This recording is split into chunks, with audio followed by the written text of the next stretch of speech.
Well, there are a number of technologies being developed and pushed that probably wouldn't exist if it hadn't been for all the LSD people took in the 60s, because the people who dreamed them up, oh wow phase, and has sort of settled down to putting together decent hardware. Nanotechnology, you all know what this is, right? I know. Nanotechnology is this idea that is really gaining strength, that machines should be designed from the atomic level upward. So these people are creating techniques for building really eensy-beensy machines. I mean, these are the guys who can get 16 electric motors inside a human hair. And that's just the beginning. I mean, they envision a world of programmable micro machines like viruses, which, if you have something wrong with you, you just inject these things into your body and they ream out the cholesterol in your arteries, and they build houses, and all objects are manufactured by swarms of these things, and so forth and so on. And it is interesting, the micro-physical realm. This would be one escape for us and our cultural dilemma. Some of you may know a wonderful science fiction book by Brian Aldiss called The Long Afternoon of Earth, which is about a world where people are 4.5 inches high, and the world is covered by a banyan forest from pole to pole. And somehow, in order to live in this savage jungle environment, the decision was made at some point long in the past, before technology was lost, to go through this shrinking process. And so people are very tiny. But we could, like a good nanotechnology, male patriarch engineering mission type goal to lay before the research and development community would be something which I envision to be like a pair of black contact lenses, which you would have surgically implanted in the inner eyelid. And then when you closed your eyes, there would be menus hanging in space. And what this would be is the cultural interface device into a culture which was entirely virtual, sustained in electromagnetic, hologrammatic hyperspace. And the only access technology would be these black contact lenses in behind your eyelids. And so you would appear to be basically Warani, naked, painted, walking around in the rainforest. But when you closed your eyes, you would be able to send and receive faxes, scan databases thousands of miles away, receive email, look at your bank balance, play games, talk to people at a distance, exchange information, have virtual sex, be all these things that are promised, but the culture would have been dematerialized. This is a key thing. And again, psychedelics are important because psychedelics show the power of the imagination. That where we want to go live is the imagination. There's real estate out there, folks, and you want to get there first and stake your claim.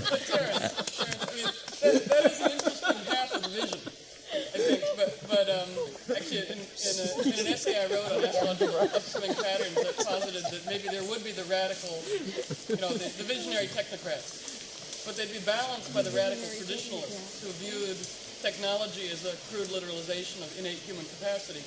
And these two groups could, in fact, coexist and, in fact, trade off. But the radical traditionalists would be devoted to the restoration of the gene pool and would prefer their technology to be more of a telepathic nature by preference. But it would be nice to have exchanges between these groups. But I think two groups, so that we again were wedded to the material, and embracing it rather than distance more. Well, the beauty of it would be that the only difference between these two groups would be you'd have to grab somebody, hold them down, and peel back their eyelid. And then if they were wearing the lens, you'd know they were a radical technocrat, and if they weren't, you'd know that they were a radical traditionalist, and otherwise there would be no difference. Yeah, well, visionary technocrat, rad trad. Yeah, right, rad trad, viz techo.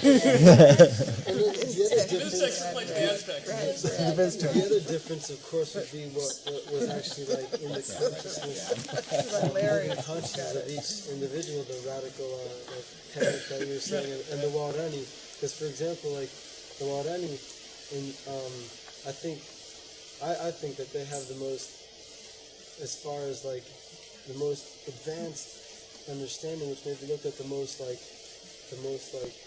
peak out in biological evolution as far as understanding of what, like, I mean, if there is like reality on this physical plane here, then they know what it is. Because not only like, I mean, just to have an understanding of the forest where there's not one thing you don't know about, like the physical plants and ancient connection of the insects and bees and birds and animals and what's pollinating what, what's dispersing what seeds. Like, I mean, that, like no other tribe, I think these people living in the most diverse forest on Earth at the base communities, these dudes, like, I mean, while the visionary technocrat with his things in his eyes is well, but don't you actually think that once information or once technology is no longer manifest in matter, it will come to look much more like nature? In other words, the reason technology has straight lines and all that is these are engineering constraints dictated by gravity and design. If information were made of light, it would look very much like the rainforest. And then you would like transcend the dualism of nature and techne, and it would just be one weird thing. But there may well be a coevolution in the sense of everything pulsing together, that as the technology becomes outwardly manifest, the inner telepathic capacity, they mutually co-evolve at the same time. But I think one without the other is the Atlantean fallacy. Well, the jungle at night seems very, very electrical and electronic, and you can tell that there's infrared signals and the databases are cycling and power is being used because peak users have gone offline and just all these homeostatic regulators are working. Even for those of us who haven't yet had the implants.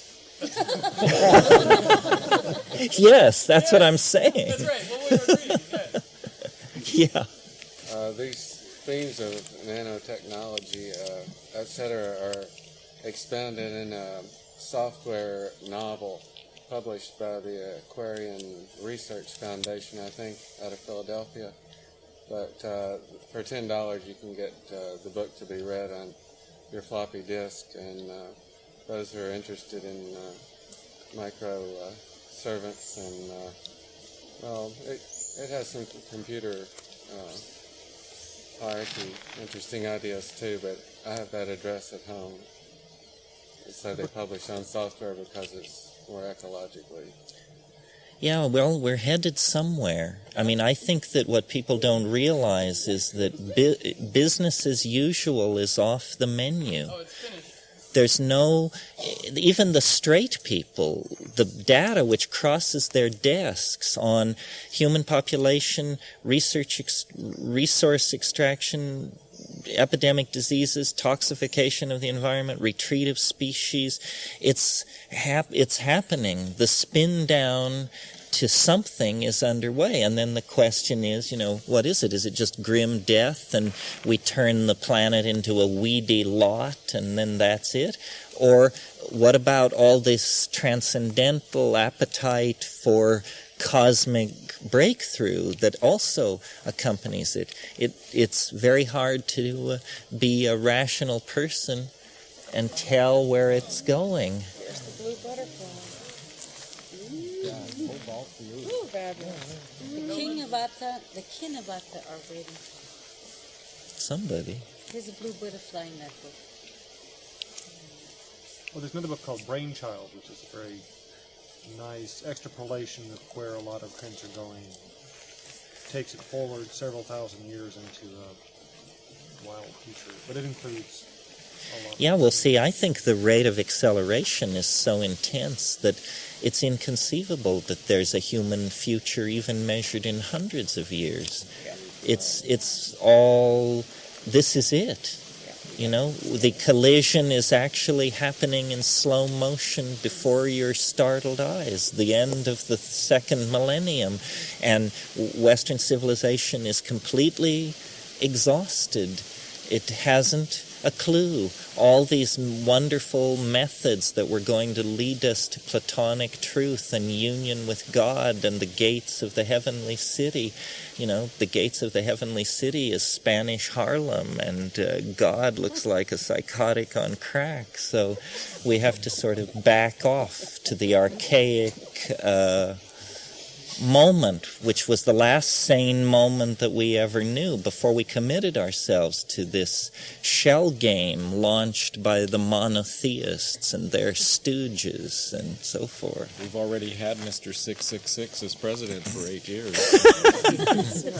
Well, we had 19 years, don't we? About, Till 2012? yeah, that's your date. That's my date. I like that. It coincides well with the end of the Mayan calendar and with my mathematical models of change. And yeah, because see, I think that it's self-limiting and that change is accelerating faster and faster, and that there is no principle on which you can then say it will accelerate to a certain speed and then no faster. The more conservative position is that it will just keep, increasing. And what's happening is that all the rest of the time in the cosmos is like being used up in this enormous compressive whirlpool at the end of planetary history. One of the major keys there, of course, is the mystery of time.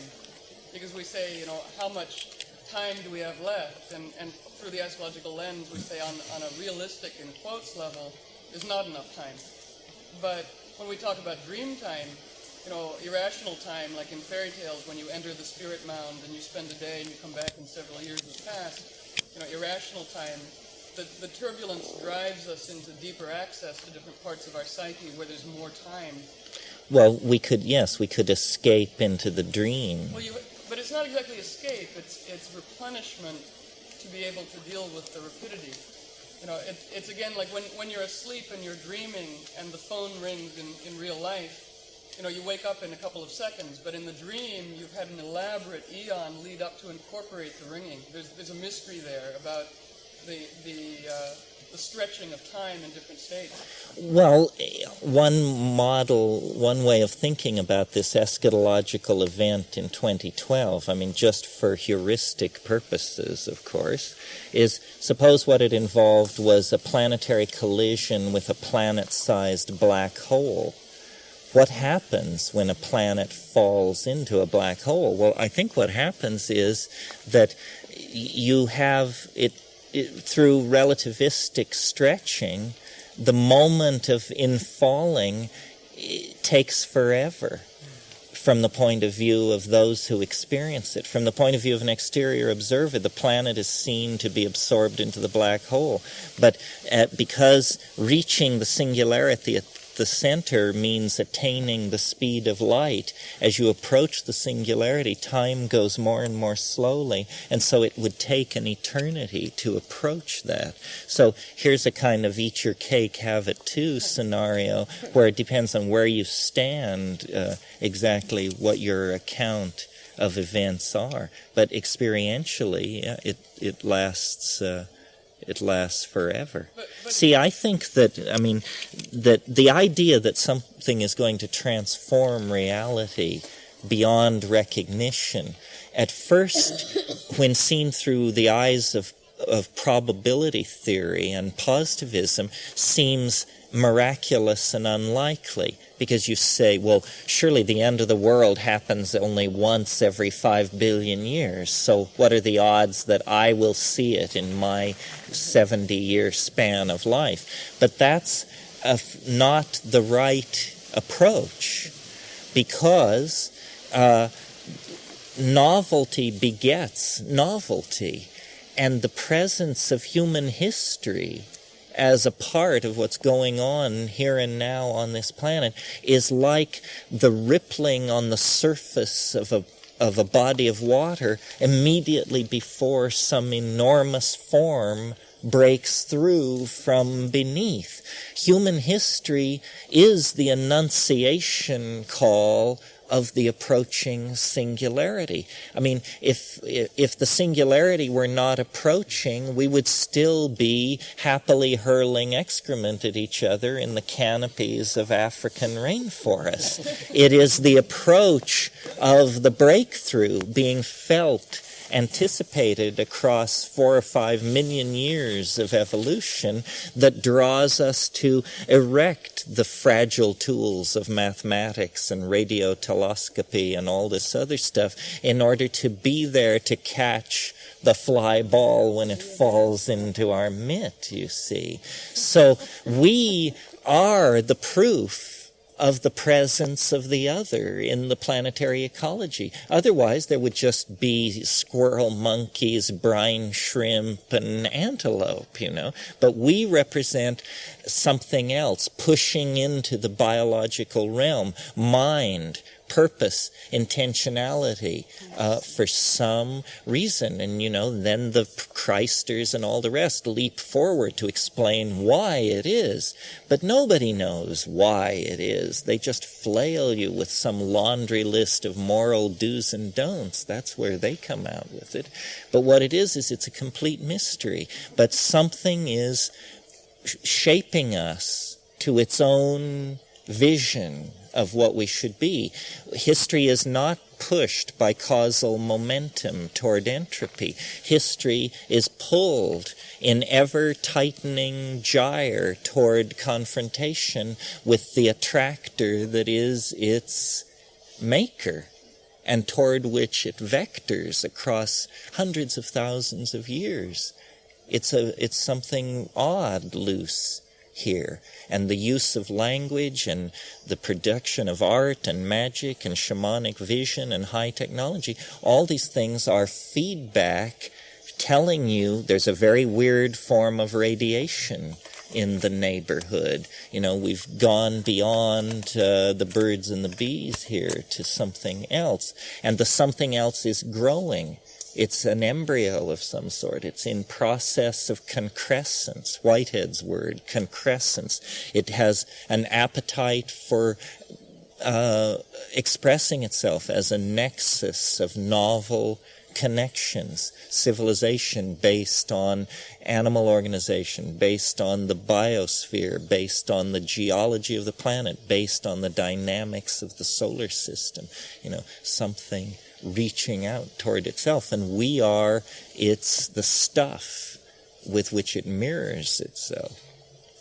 Weird. We pulse back at it, of course. I mean, in the sense that we boast the reality with our imagination. So when people, I mean... Well, are we thinking it up? To some degree we are. I mean, in the sense that technology, every artifact of technology began as an idea in a human mind. And technology is now shaping the destiny of the planet. This means ideas born in the human mind are now shaping the destiny of the planet. Well, what is the human mind? And what is it about the human brain, mind, body triad that allows us to download these ideas into the stream of cosmic consequentiality? I mean, antelope don't do that. Caiman don't do that. Nobody else is downloading ideas into the swift-running current of cosmic unfoldment. Everybody else is playing the old evolutionary solitaire game with gene mutation, environmental pressure, so forth and so on. We've invented a new game. Well, what mind are we born of?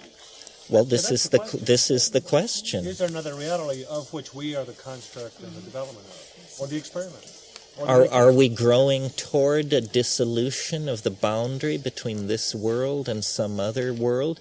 Is it the world beyond death that the shaman and the seers and all these people rave about?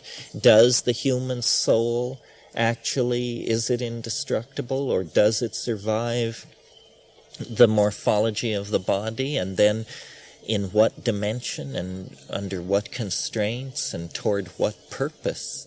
I mean, it's all questions. Nothing is secure. I mean, science has told us very little of what we actually are interested in when we think about how we're born out of blackness and go down into the earth after a very short time. You know, you just get a glimpse. It's like a DMT trip.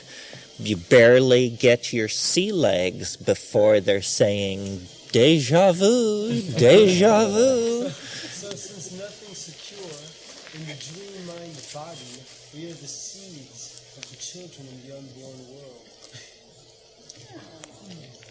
Sounds good to me. There's a line in a Christian hymn that I like. In the sweet by and by shall we meet on that beautiful shore.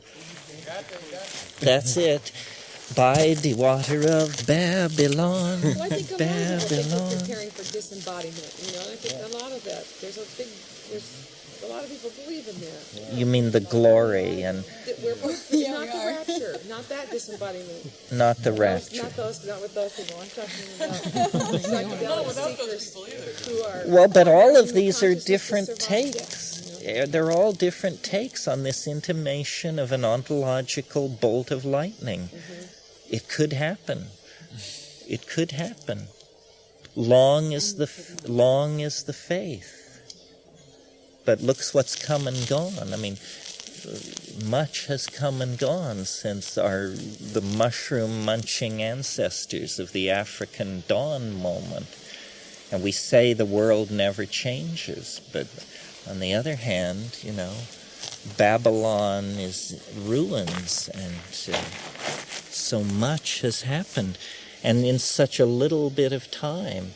I mean, 10,000 years ago, the curtain had barely risen, and then, just like the monkeys go berserk, and before you know it, instruments are being hurled out of the solar system, the human genome is being probed, radiation levels are rising, the ozone hole's disappearing, the ice caps are in retreat. It's like they just pulled the plug. 10,000 years? It's as catastrophic as an asteroid impact from the point of view of most ecosystems, you know. Just blam, the slow collision, not this time with an iron, you know, a chondracious chondrite, but with a mind. Mind arose on this planet, or came to this planet, or emerged out of this planet, or something. But the moment that it did, in its ability to non-genetically express itself, you know, codes, there was some breakthrough in coding ability and information manipulation, and they were off to the races.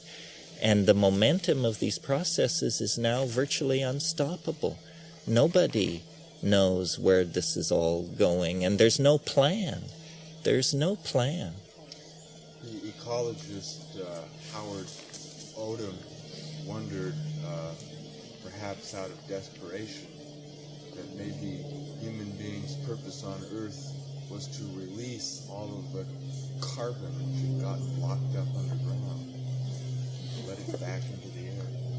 I had a professor in college, and his cosmic scheme was, he thought that someday, he thought that human civilization was essentially a mining project, and that someday flying saucers would appear and harvest all the fissionable material and just say, you know, thank you very much, we have real need for this back on Bimbanhu, and now you can go back to swinging through the trees. In the same way, you know, that we use bacteria to sequester gold in low-grade gold ore. You pour bacteria into the gold slurry, and the bacterium pick up the gold and sequester it in their cell tissue. Then you harvest the bacteria and get the gold. obviously these bacteria are not hip to the destined, the magnificent role they're playing in the production of class wedding rings. Was that Sitchkins? Huh? Was that Sitchkins that you're talking about? Which? The theory that we're here for these other space beings. No. It was not put forth with that kind of seriousness. No, it was Joe Tussman. It's like Kurt Vonnegut's dark Scorpio vision that the entire sum of human history is in order to spell pi from one star system to another. Yeah, that kind of It's like thing. that kind of Scorpio take. Well, there are, interesting possibilities. I mean, the universe is a very dynamic place. Every hard body in the solar system is heavily cratered with asteroidal impacts. Asteroids have probably been major shapers of evolution on this planet. They wiped out the dinosaurs. They gave the mammals and the flowering plants a running chance where otherwise they would have been completely marginalized. There are older impact scars on the body of the planet. I think that maybe the prodigal journey of Indo-European human beings into matter is something about how we may really need thermonuclear bombs and delivery systems and deep space radar. And that's what they're hoping for. In order to, shield the garden from incoming cosmic crapola. Because clearly every once in a while the field is tilled rather dramatically. And But it's a little suspiciously like the boys' excuse for not cleaning up their room. true, although it isn't an either-or situation. You don't need to spend a lot of money to protect the Earth from asteroid impact. Probably 1/30th of the Earth's military outlay would do lavishly, thank you. But I don't really think it is a cosmic catastrophe like that. I think it's something built into biology, and that biology has a season, and that intelligence is the shedding of the pollen or something, and that, there are larger purposes than you can perceive if you only have a few thousand years of a time slice to understand what's going on the planet.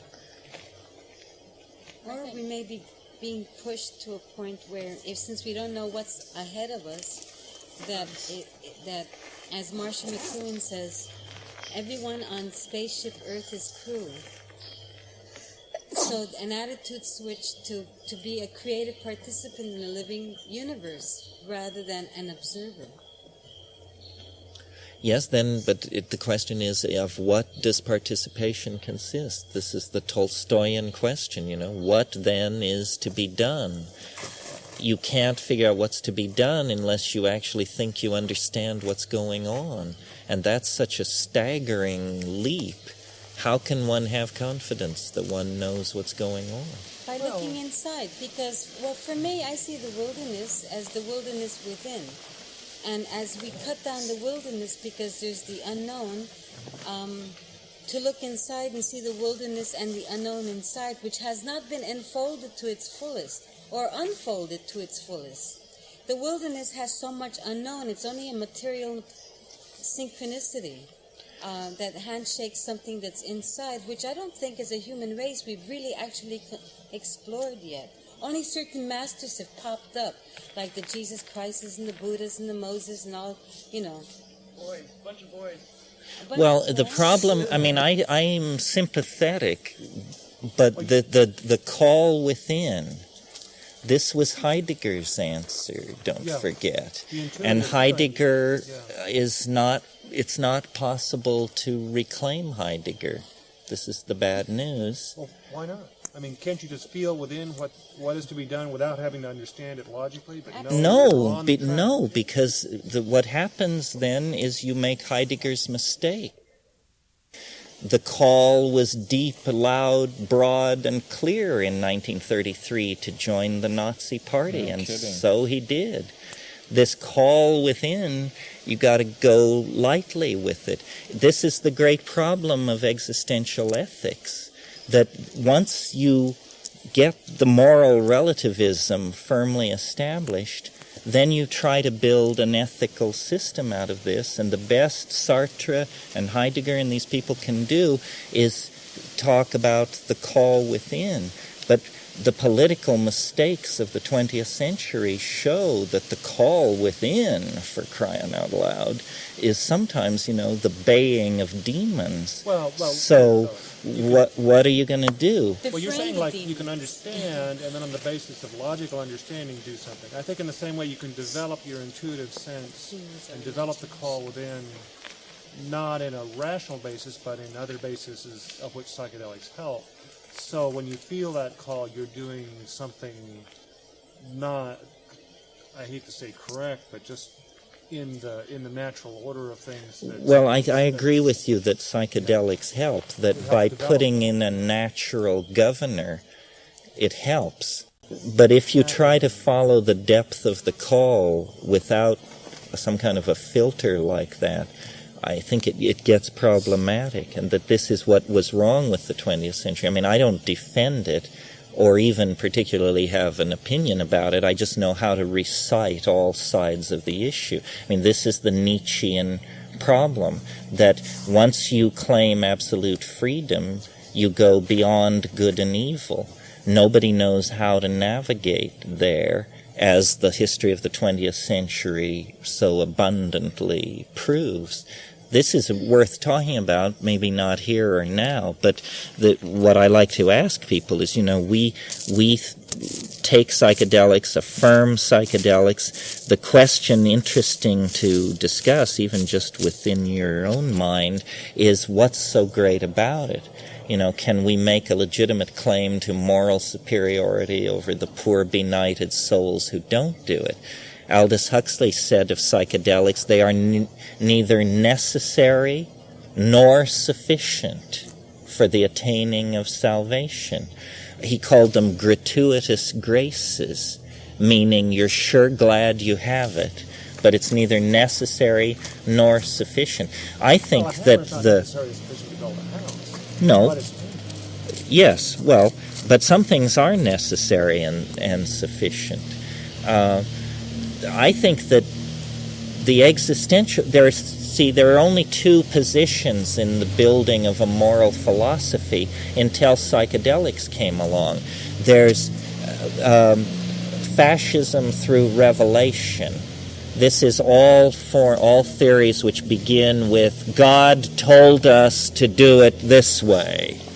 So that's revelation, ethics through revelation. Then the other possibility, which the existentialists after Nietzsche tried to get into, was through intuition, the depth of the call. And this was essentially the same impulse in the Protestant Reformation, where personal prayer and a personal relationship to God was supposed to replace these schools of sweating theologians who were going to tell you how the boar ate the cabbage. Well, it seems to me, unbeknownst or unremarked, into the midst of this age-old dilemma has come a third possibility, which is ethic on the basis of symbiosis with the natural environment through psychedelics. And that really what is waiting to be born is a psychedelic ethic. We occasionally in our groups, we drift into, like the discussion about how every woman should have only one natural child, or different things that we've talked about at different times, not here this time. But what these are incipient probings toward a psychedelic ethic, a moral vision that could be a counterweight to the fundamentalist vision and the existential vision, both of which are observed to be inadequate. Yeah. I like to think that psychedelic experience is kind of like a metaphor of the future, in that when we're getting high, everything is changed, but nothing has really changed. So maybe the change that's going to happen is like if ever there was some kind of synchronistic global change of perception, the world would be indelibly changed, but nothing would really change. Yeah, sometimes I've thought of it. It could be as simple as on dawn, December 22nd, 2012, everyone begins to behave appropriately. How about February 2nd, 1993? Pick a day. Because I think the first cause that can emerge from psychedelic is the transcending of Hinayana honkyism, personal salvation, and that in a sense the language says, can we agree as a first premise to have an inclusive vision that includes everything in the final vision of how it all collaborates. Then you eliminate the dark call, the illusion of the dark call of elitism or Hinayana honkyism. Well, the thing to do is to avoid the illusion of necessary activity. That's where the dualism lies. There's no imperative. There's no imperative. Otherwise, it gets crazy in a hurry. So you just have to have the faith that, the plan is on time, and this escalator you've been furiously racing up is in fact moving under its own power. I really disagree with that. That the escalator is moving on its own power? No, that there's no necessity for action. I mean, in an ultimate sense, of course it's true. But we live in a relative world, and one thing that we learned in the 60s is that if we all drop out, there was a whole group of ready to jump right in and fill all those places that we left and lead the ship of state to yet more destructive heights. Well, inaction is not exactly dropping out. My objection to action is it assumes understanding. In order to act, you have to know what should be done. Who can claim to know what should be done? I interviewed Ram Dass in Prague this summer, and it completely blew my mind. The guy actually believes he knows what should be done. He doesn't doubt his own judgment. We all know what's to be done. What's wrong with that, though? Well, it's amazing to me. I've never known a moment of that kind of certitude about what was going on. It's like interviewing a Martian for me. I think, this person believes they understand what's going on. Bizarre. I feel it the way you would touch a Maserati. We don't know what's going on. For example, we mentioned the asteroid thing. We want to save the rainforest. It seems perfectly rational to wish to save the rainforest. If, however, and we already have one example of this occurring, an asteroid is going to strike the Earth in the next 10,000 years. Saving the rainforest appears to be a completely stupid place to put energy. What we should have been doing was learning how to blow up asteroids. Our heart was in the right place. The impulse was good, save the Earth, but we completely misperceived the dimension of danger. Why not both? Well, sure, but then there are 10 other of these things as well, or 20 other. So better to believe, I think, that how can it possibly be that the fate of things comes to rest on a talking monkey? What kind of cosmos would write a script like that? Far more likely that we just simply are a self-important monkey. And so we run around saying, we must do something. Well, that really assumes that you are really, it sounds as though that assumes we're caught in the we are a separate identity. Okay? You mean from the planet? Yes, from everything, that we are a separate identity. And, don't you think we must have been doing there must be some essential rightness to where we've come to here. That yes, it represents high risk. It would have been less risky if there had been no human civilization. But on the other hand, a whole bunch of things wouldn't exist that do exist. And nature is truly mysterious, truly beyond rational apprehension. And so the best thing is a religious attitude of reverent psychedelic awe and a faith in the dynamics of the thing, and like that, basically faith in the larger dynamics, that we can't possibly have gotten loose from the control systems that keep the stars in their orbits and the oceans moving. It's just that this represents an experiment of some sort. I mean, many times in the Earth's history, remember that once oxygen was a toxic gas, and all life on Earth was under threat from the accumulation of oxygen. Solving that problem laid the basis for eukaryotic life. Once there were no flowering plants, and the death of a climaxed ecosystem, I dare say rainforests from here to everywhere, gone in a single moment.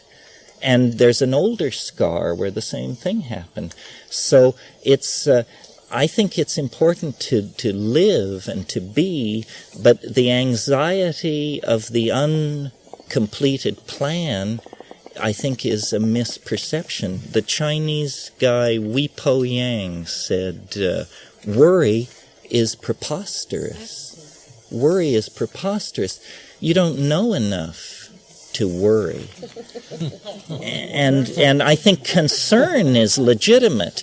Concern, but we're watching a beautiful game unfold. And I don't say that it won't end with the extinction of the human species. I mean, if we can absorb something like this asteroid hit, then, but the whole thing is, it is, no species controls its destiny. No species ever has controlled its destiny. And this species is no exception. This is a dynamic larger than that. And the fact that it's so much about freedom and the illusion of control is part of the fascinating dance. I'm an optimist. I'm very, very hopeful.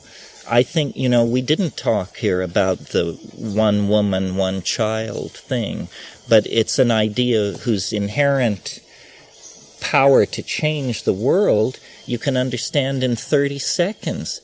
If every woman had only one natural child, in 40 years the population of the planet would drop in half. No wars, no artificial epidemics, nothing, just cut in half. In the next 40 years it would fall in half again.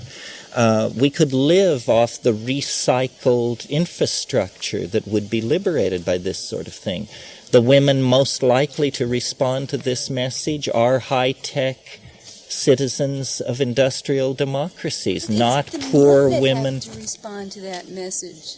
The women are like crying out to respond to that message, and it, like to have only one natural child. Well, so many women are struggling against how just being on the childbearing cycle. Well, I think, you could put you could guarantee cradle to the grave health care for any woman on the planet who would have one natural child. You could make it so attractive that it would have to happen. Talk to the Pope. But it's yeah, well, you have to hang. You don't talk to the Pope. You hang the Pope. Then you talk to the Dalai Lama after he watches the Pope hang. But you've got to change that. Is the countries where the men want the male child. No, but see, these are not the countries where the problem is. A really interesting thing is a child born to a woman in Malibu or Chicago will use between 800 and 1,000 times more resources than a child born to a woman in Bangladesh. So we preach birth control in the third world. This is absolutely stupid.